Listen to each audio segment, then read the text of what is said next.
wanted to shoot a quick video talking about the hinges for the Karmann Ghia doors.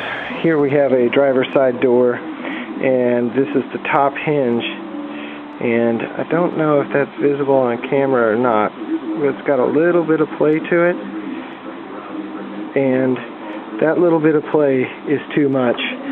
Here is a hinge off of a coupe, and I'll put it on, but it has almost no play at all in it, and that's what you want. You can rebush these hinges, so don't throw them away, but if they're, let's see if I can, there you go. If they move like that, they're no good.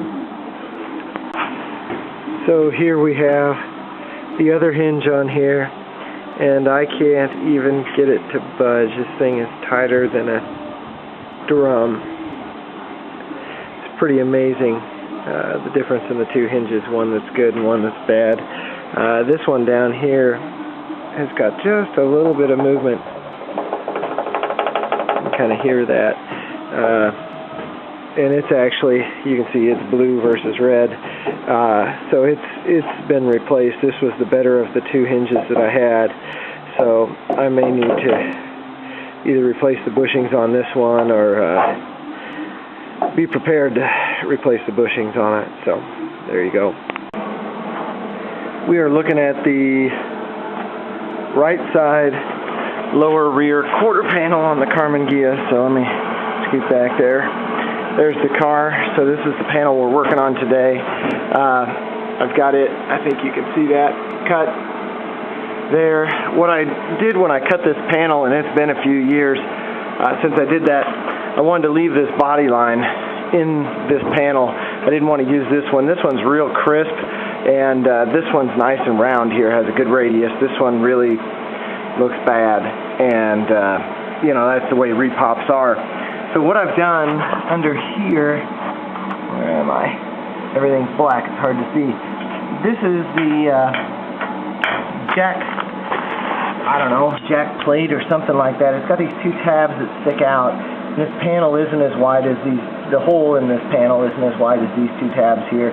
So what I did was I bent them down and kind of out of the way so I could do all my panel fitting, and when I get everything fit up, I'll just bend those tabs back into place, no big deal.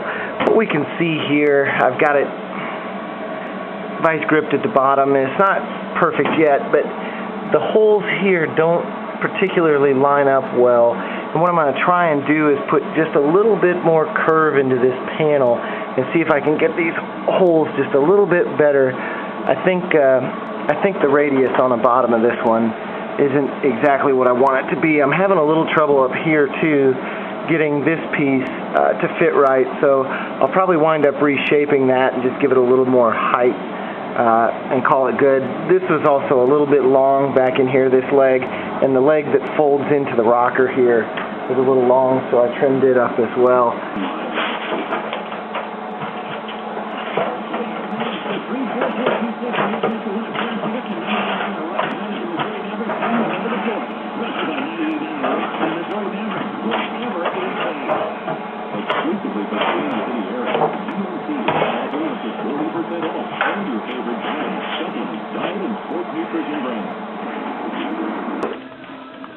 I've been working on fitting up our panel here, there we go, for about 2 hours now, and I think you saw me reshape this piece here. I'm taping up now a line here so I can get a straight line where these two panels meet, and what I'll do is I'll get it pretty close with this one, put the panel up there, and you can see a black line across here. I'll get rid of that black line, and I'll draw another line where the panel meets up, and then I'll wind up cutting this last, and it'll fit together perfectly. I could flange it, I could do a lot of things. In fact, on this particular panel, flanging it might not be a bad idea. In fact, I may rethink what I'm doing here, but back here you'd have to butt weld it, which is no big deal. I mean, that's what I plan on doing anyway. But I spent a lot of time reshaping this edge here, trying to get it bent far enough inside so that the outside of this rocker panel meets the outside of this piece here. So this piece has to be pushed in a little bit further, etc., etc. And just a lot of time with a hammer. The other thing I had to do was reshape the bottom of this inner piece here. It was pretty flat. It needed some contour to it if this hole was going to try and meet up with the hole there. And they're really not cut the same. This hole here, I think you can see it, lines up pretty well, there we go, with the actual torsion arm there where it's supposed to line up. But this one's a little bit low, so I'll either have to weld something closed or open something up. I don't know what I'm going to do yet, but we'll cross that bridge when we get there. We're just about ready to weld on our quarter panel front lower section here, and I wanted to show everybody this little product here. It's SEM or SEM brushable weld-through primer, and a lot of stores carry this in a rattle can, and they don't have this one on the shelf, but you can order it. And the rattle cans tend to clog the nozzles up because this is a pretty, I think it's really zinc-rich stuff, and the zinc is, number one, hard to get shaken up in the can. A lot of times I have to put it on a shaker just to break the ball loose, and this can actually has a ball in it, and with this can they give you the brush as well, and you simply brush this onto the areas that you want to put the weld-through primer. The back of this panel has been scuffed down, and I hit it with POR 15, and POR 15 is not a weldable primer, so I took off all the POR 15 from this lower edge here and around the edges of the panel because it burns and smells real bad and just not good. And the rockers were one of the worst thing on this car, so I want to be sure when we put them back together we do them right. So I'll spread this on, let it sit for about 30 minutes, and then we'll be welding this panel on. Alright, while the weld-through primer was setting up, I went ahead and stripped all the E-code off of this panel, off the front of it anyway. The back of it still has POR 15 on there, but I knew I wanted to take it off the front. So just wanted to show you the way in which this panel has to be pushed up to fit properly.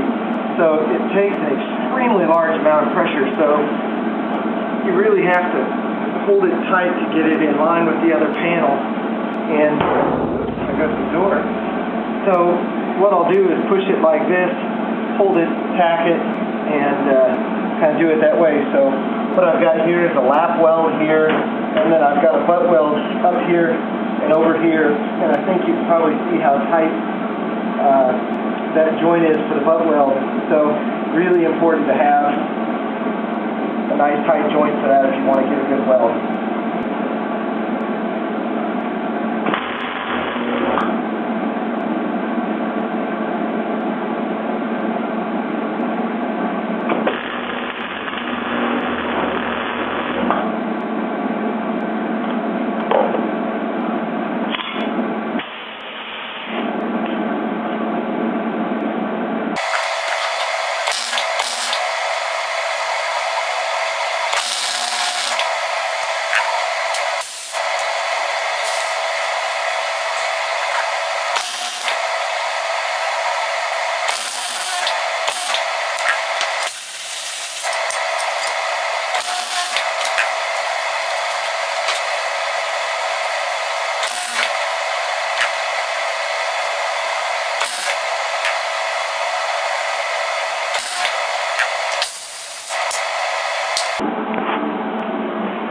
Alright, here's our finished panel.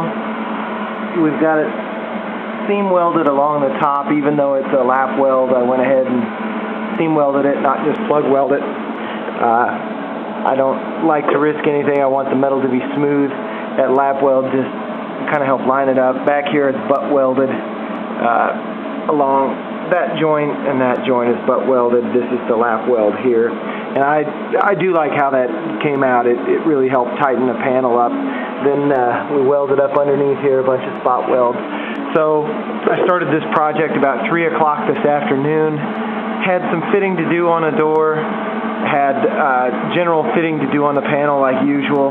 You can see the holes here in the panel. Whoa!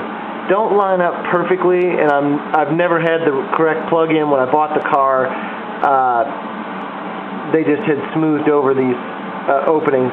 So I need to get the plugs and figure out if I need to recut the skin and line it up with the inside, or if that is going to work like that. And if that's going to work, I'll probably weld it around the perimeter or do something to kind of seal that up. I'm not exactly sure what you're supposed to do there. So anyway, it is now 8:30. I started this at 3.